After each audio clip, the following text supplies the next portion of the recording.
I look around this room and being an ex-president of this wonderful chamber, to see the growth and the affection which each and every one of you have. I watch very closely what happens when people walk into a room, and it's wonderful. It really is. The theme today is business and community.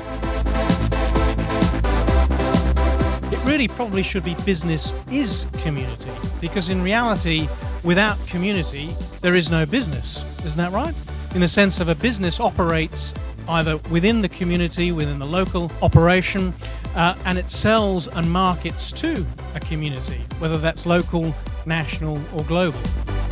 51 news stories, 14 features on people and 47 events. That did not include our regular pages, which we have police report, we have paramedic report, we have a fire brigade report, we also have a chamber report. There is a lot going on in the Hillshire Times. We're here to connect you. We've always been big supporters of the community. Our main role is to try to bring people to the community, whether that be from interstate, nationally. We're getting a lot more international clientele coming to the area these days, which is fantastic to see.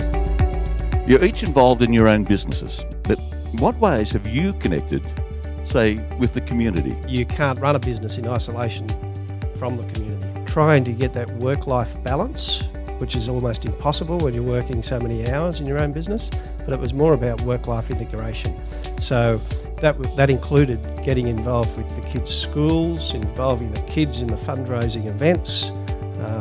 So it's really just trying to integrate all those areas of life. Sponsorship of a community cause. What considerations on the commercial side of things do we need? I look at it from the individual perspective all the time, and that is that if someone comes to your door for the Red Shield appeal and you give $20, you give it on behalf of your family and for the benefits of yourself in saying that you've done something to help. Part of our discussions and introductions with other businesses, we talk to a lot of decision makers, and we have offered our services at no cost on any organisation that we talk to actually then see if we can convert them into donating funds to Kids West. It started off with that as a conversation, and we went to the board at Kids West. They accepted it, but I wanted to extend it a little bit further, and as part of what we'll see today with Know My Life, it actually will take a percentage of sales, a product being premium quality film, that will be passed back to Kids West as a charity that supports children who require equipment. Again, I was engaging other people with skills that I didn't have to help do those things. So whether that was the parents of kids. So that's a very emotive product. Thanks, Bernie, for being the first person to put your story on film.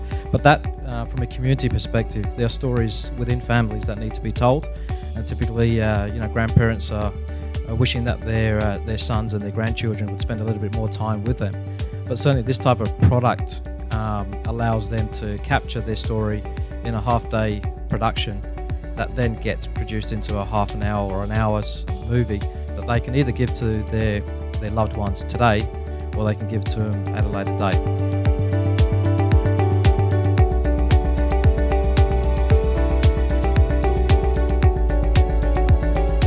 Know My Life, history preserved with life stories captured on film for now and the future. Visit knowmylife.com.au.